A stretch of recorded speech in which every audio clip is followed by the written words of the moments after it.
Okay, I'm gonna try and make this recording again. The first time round was a bit embarrassing for myself because I wandered off into very personal substances.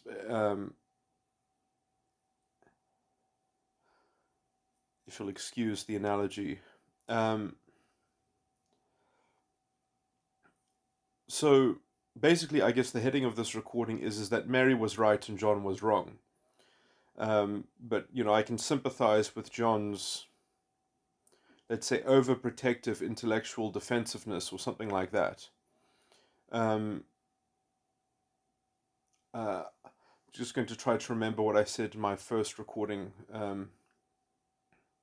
That okay, I'll just try to give an abstract heading of this. That this is why John is wrong and Mary is right, but why John made the kind of embarrassing overreach that he did was in some sense because almost as is symbolically represented by what Mary said is that it is parabolic, and there is another way that you can essentially derive an answer to the question. But what makes Mary's tentative solution so much better is that it is fundamentally a simplex model, whereas John's process of kind of recursive relevance realization is a process that you can't break, and it is kind of associated and plugged into everything. So it's just enmeshed in this never-ending process, and it kind of forces John to get into quite a specious intellectual framework in which he is fundamentally grounded in a kind of materialism.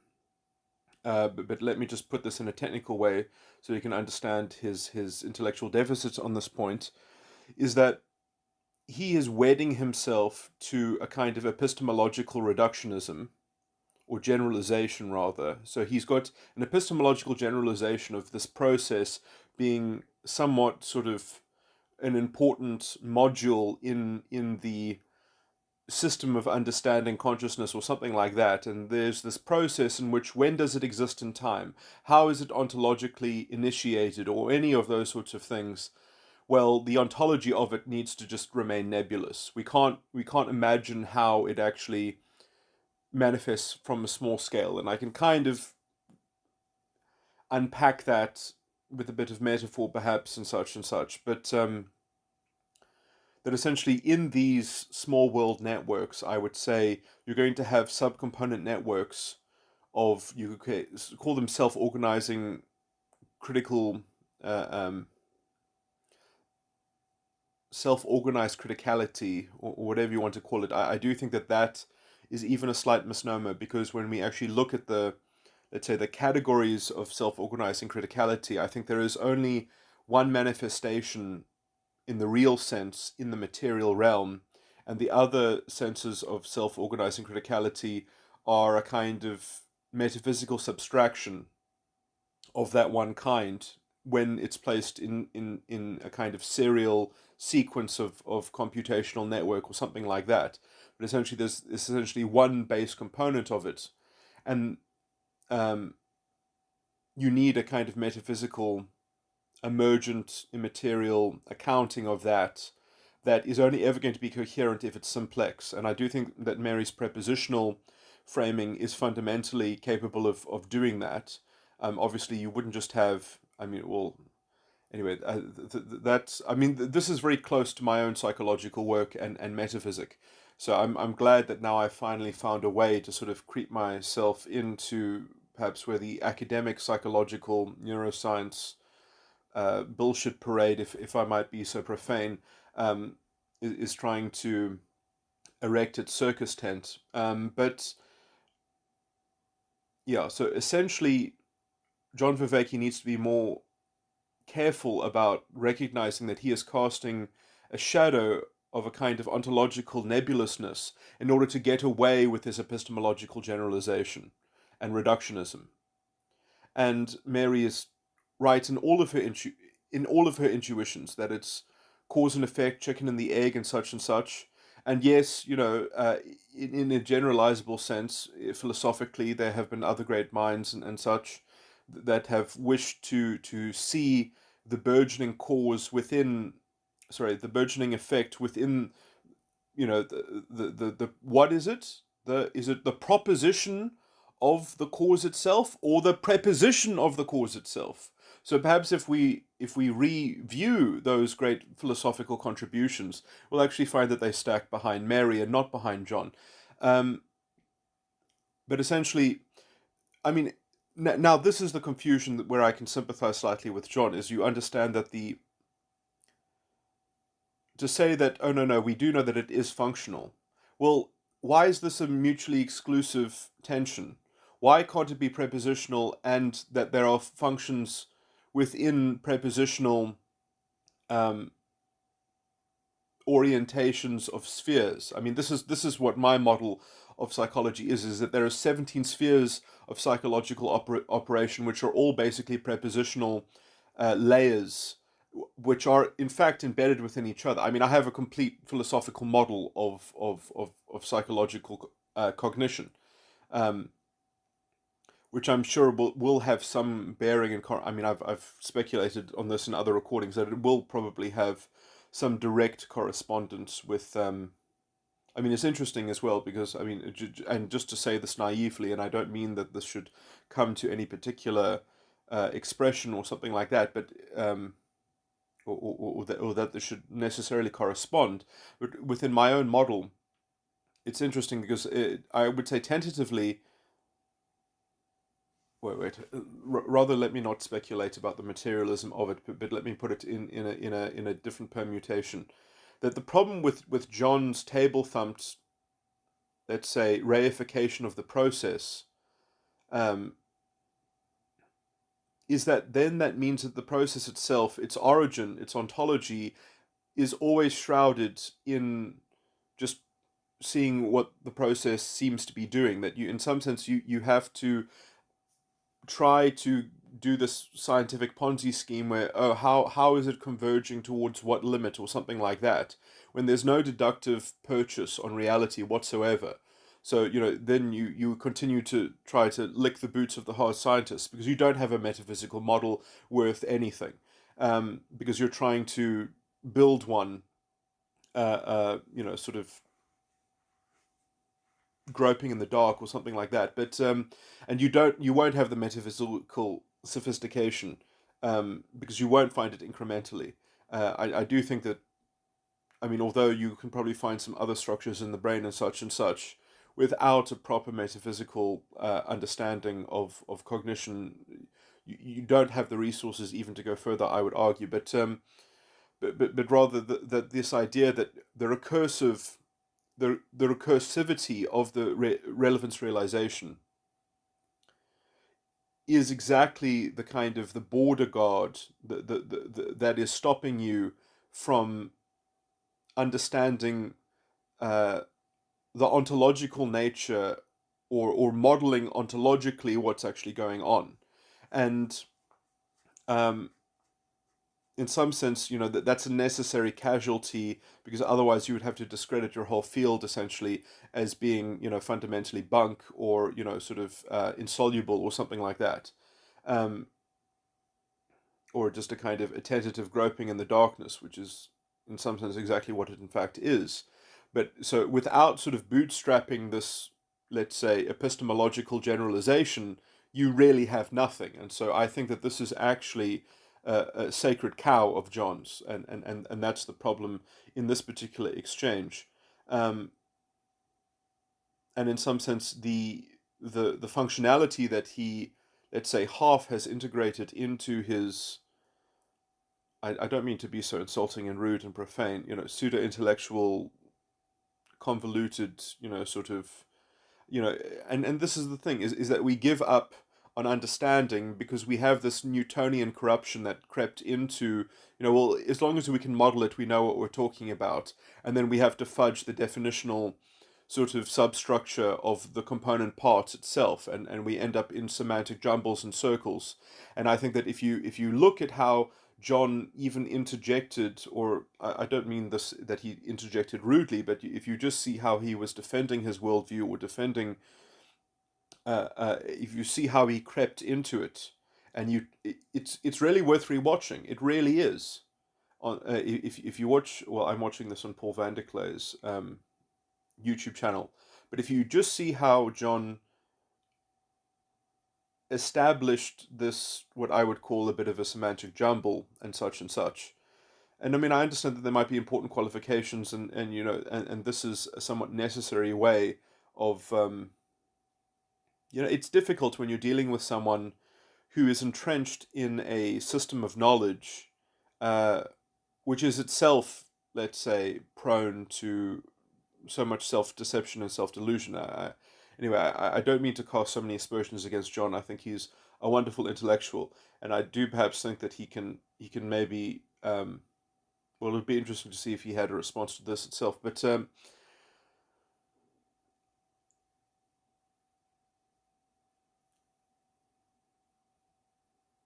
the idea, I do actually find the idea slightly insulting, that John is sort of banking on, that they can just be a kind of a pure bank of associative jumble and mass of functionality that is not canonically subdivided, that essentially there's just a sea of functionality, as if there's just this neutral amorphous ability to, that there are no metaphysical or native categorical magisteria within functionality, or at least uh, his allergy to the idea that categorization uh, wouldn't, let's say, be archetyped. Sorry, I'm trying to think of the past participle uh, of archetype. But essentially, I mean, this is something like the idea of, let's say, necessary, almost axiomatic layers of categorical. Sorry,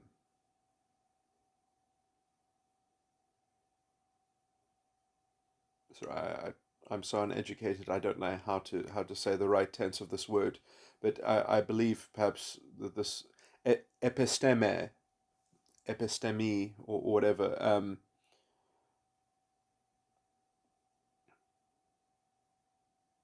That an epistemological framework, um, at some kind of some, so I mean, if you're not willing to sort of do that, then what you have instead done is that you have conditioned, let's say, the source or the agent or the care or whatever thing that you want to say is driving the engine of the recursive relevance realization, is itself a kind of arbitrary,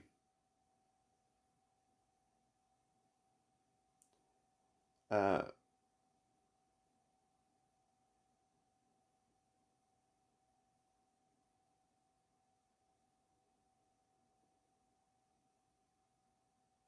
anyway, I don't want to finish that line of thinking, because it's perhaps, I'd have to think about it again to construct it carefully enough, I guess. But it'll have some kind of arbitrary quality uh, associated with it that will become part of its essential qualia or something like that.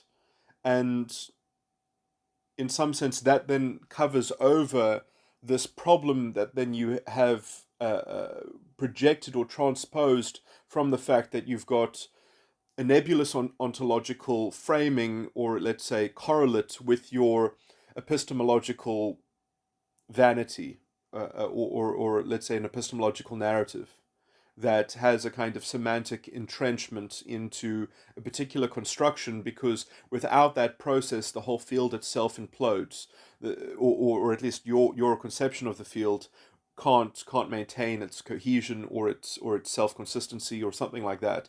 It can't maintain its purchase on inverted commas objective reality, which in some sense I do think that there is a kind of, there is, maybe this is the wrong exact term, but there is a kind of vanity, or perhaps even vainglory, that in some sense this lens and that portal this worldview is without that, then I have too much. Then I have to sacrifice too much. And I would say, in some sense, the problem here is, I mean, if I might be so bold, but in some, I don't mean to be so harsh to John. I mean, this is such a sophisticated, nuanced thing, and I do think that he has the compassion and he has the intellectual merit to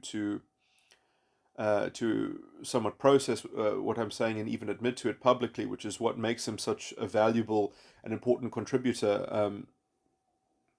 to basically the intellectual dark web, if I can say that, or just whatever label or heading you would put on his involvement in modern intellectualism or whatever. But the point here is that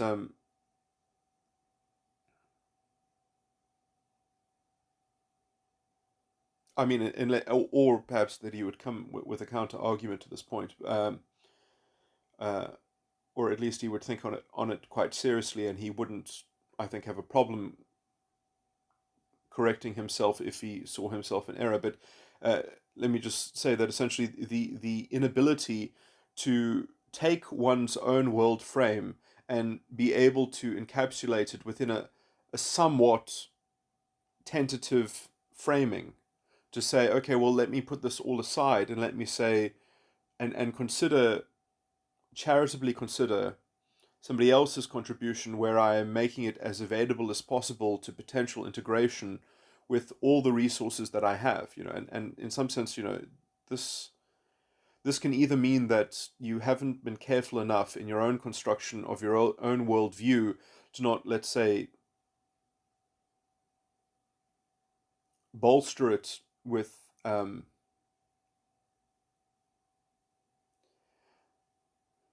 procl- proclivity towards, let's say, semantic constructions or rhetorical labels or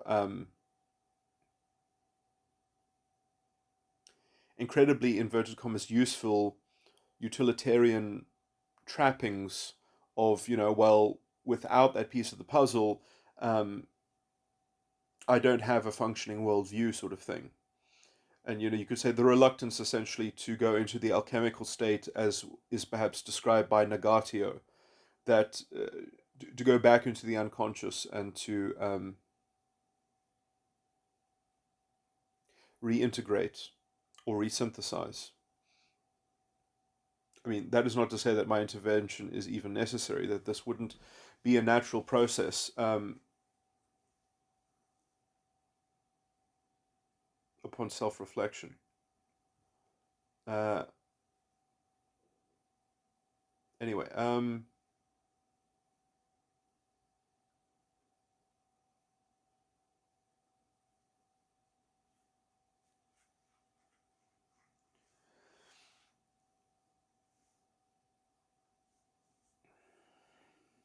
or at least some meditation over some long course, especially if Mary was persistent on these points, which, I mean, I see no sign that she wouldn't be persistent on these points, because I do think her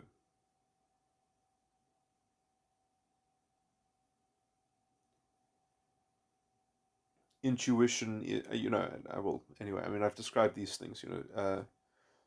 You can have respectful agreements to disagree, and then as long as you're keeping an eye on each other and you continue to broadcast and to develop the thinking and sort of integrate perhaps a counter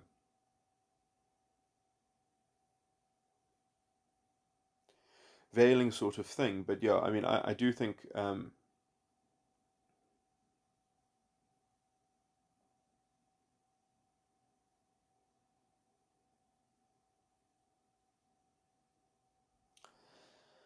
anyway, I mean, I've described it now, I guess. But and I guess, I mean, I'm only saying this because am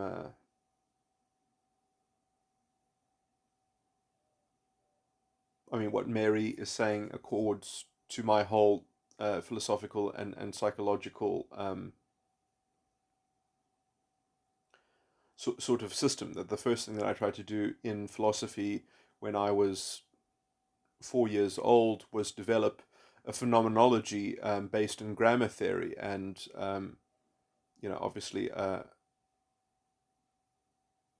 well, anyway, I mean, this is you know delving into psychology, delving into language theory through the use of people that I was involved with, that were involved in my child rearing, um, because perhaps they knew people that were in college, and then I got a hold of someone that was in college, and I got them to scour through the books that I needed to get to. But essentially, I mean, verb valency, which is an interest. I mean, that's the thing that is interesting, kind of mentioned by the proverbial in some sense, but in my whole phenomenological philosophical system is based essentially on the work, which I wish I could recall the name, but sort of, but the name of the book was, I just believe, Grammar Theory, and I think it was 1960s, and I don't remember the author. And the chapter that I was dealing with was all about prepositions and verb valency. It was all under verb valency. Um, so this was a grammar book that had lots of chapters, I guess, on verbal valency or something like that. And they worked out 10 prepositional constructions, and I worked out in reading it, because I couldn't believe that someone had not cottoned onto this and developed it further. I was actually quite aghast that such clear thinking was done on the subject in this book, in this chapter, and then he went on to the next chapter or something like that he just sort of left that behind. But anyway, it wasn't good enough in some sense, so I took those 10 ingredients and I worked out that they weren't enough, that you need to correlate them to themselves. Essentially, that they could make that those 10 pairs, in some sense, which were made themselves out of five subcomponents. So there were five subcomponents and 10 sort of theses. And then I worked out that those theses themselves were not prime enough, that in some sense, in spheres of psychological operation, you have analogous pairing of these theses. And so when you double up these theses, you end up with, what is it, like, I don't know how to do the math of this. My math is quite weak, but it's got holes in it, I guess. But anyway, the interesting thing is that it doesn't pair up perfectly either, because some analogies just can't be made. Some of those, some of the resultant pairs that you could, like, just 10 to the power of 2. No, that's not even what it is. It's just 10 times 2. So essentially, out of a possible 20, I worked out that there were only 17 that were viable. The 3 of them were just not viable. Uh,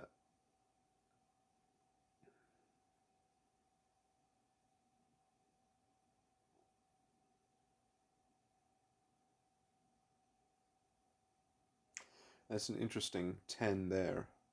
I always thought that might have something to do with Kabbalah or something. Well, anyway, that was sort of the analogy that I was going to talk about. That essentially, it's interesting that when these sandcastles reach 11, then they start to break down. And I thought that maybe 10 is actually stable, and that you can have modular networks of 10 which are relatively stable, and that even perhaps roughly speaking, that you could have 13. Well, I mean, that's a number that I've just basically made up. But I mean, yeah, I mean, because I'm sort of correlating vaguely numbers from my system into these things, but which you definitely can't do, because I don't know enough about biology and working out correspondences between my theory and chemicals and biology and such. But I do believe that there would be at some point. I mean, I've always thought, Taoistic alchemy or Chinese medicine and acupuncture, kinds of charts and things like that.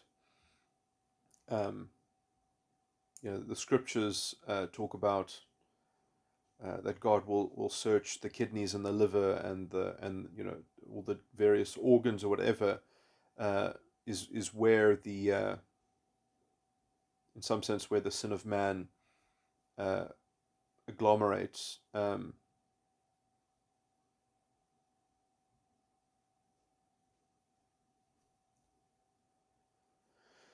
Anyway,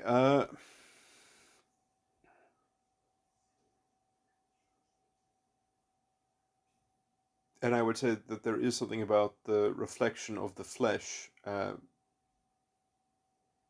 that is comports to this basic metaphysical fundamental substrate,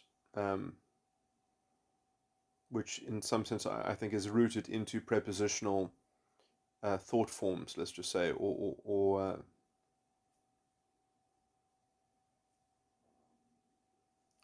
anyway, I mean, I'm not going to get into reciting all the aspects of my theory and blah blah blah, but it in essence, I do think Mary is what Mary is pitching there is essentially what I would have to cotton onto and learn how to develop in order to recapitulate at least the genesis of my model as well, but essentially as in some sense, I mean, this is for me a vision of me coming up against the academic establishment, because that is exactly the kind of fobbing off. That's exactly the kind of um, erudite, intellectual, hubristic dismissiveness.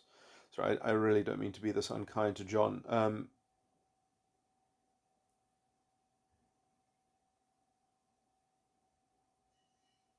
And it's interesting. I mean, I'll just say this, and mentioning him quite a bit in these kinds of videos. But if you just look at some interesting videos about Mark Passio, who's a bit of an occultist, who is a de-occultist, who wants to make just basic metaphysical philosophy. Anyway, I mean, that sounds maybe a bit crazy, but I would just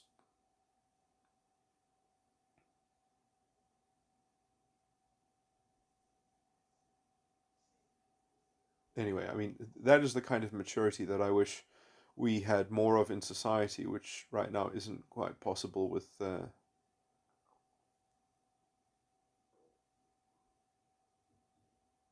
Anyway, I don't want to generalize this too much into a kind of conflated rebuke against culture, but it is something of a sign of the times. But anyway,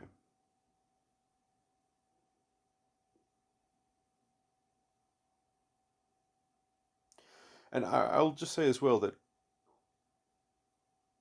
that when you're dealing with a field of knowledge that doesn't know what it's talking about, when it can't effectively get you to agree that you're wrong and reach a synthesis of a shared judgment about it that can be justified by both sides, rather than essentially a diversionary deflection.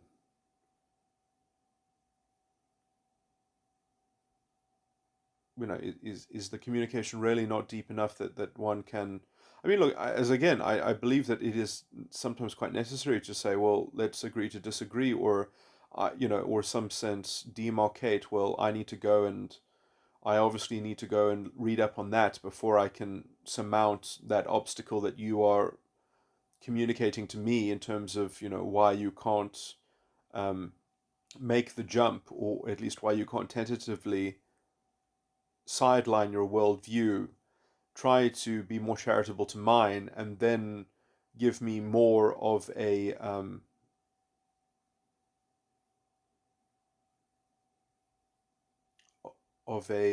clear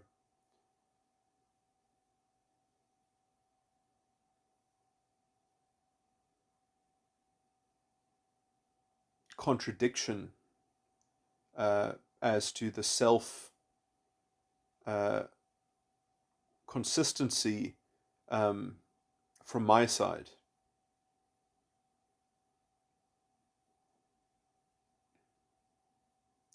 But I mean, John, I think, did try to procedurally do this in some formulaic way that was half responsible.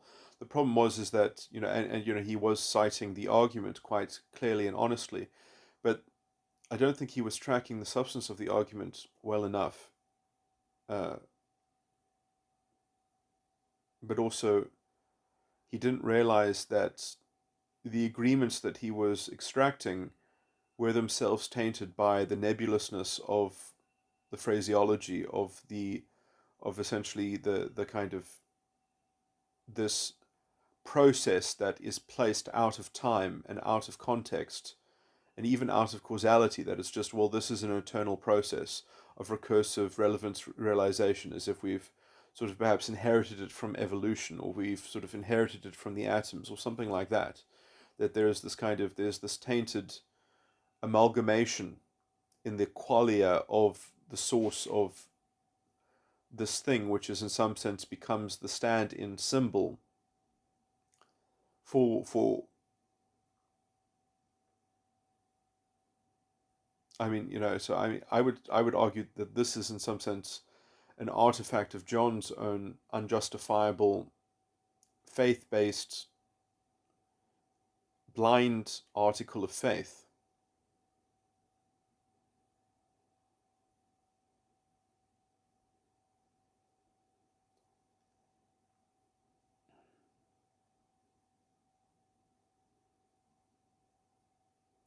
And I think he's had to do that in order to contend with other academics. And in some sense, he's chosen his hill to die. He's chosen his anchor quite carefully, so at least he can perhaps even argue with a lot of the many more toxic kinds of materialists in his field. But at some point, I think he's actually run aground when confronted with a piece of the puzzle that, let's say, breaks his beachhead from behind, and isn't coming from the other side, that he's perhaps a bit too reticent to integrate, in terms of losing his defense tactics and stratagems, against the kind of uh,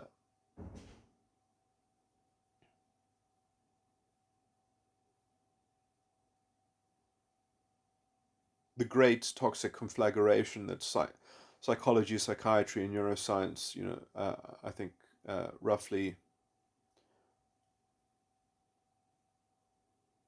needs to find these uneasy ways of settling their own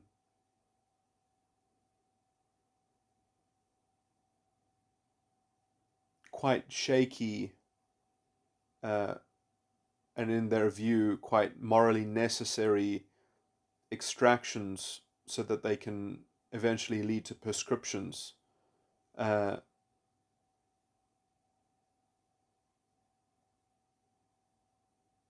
and support, and in some sense even the controversy within the field helps to create all these disgusting secondary pseudo intellectual markets for,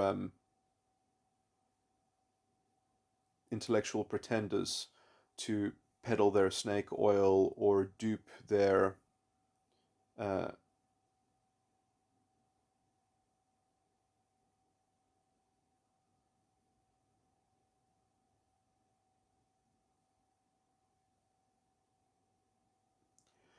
I mean, this thing does connect so broadly to everything, because it really connects to the idea of justification itself, and let's say the sufficiency of values, um, and that care might be loosely connected with the notion of trust, but it's not nearly deep enough in terms of the necessity of faith, and the necessity of what is a good enough faith, and the different spheres in which different forms of faith are, I would even say, sufficient to have, uh, some kind of semblance of even a good life, but just maintaining one's sanity without a kind of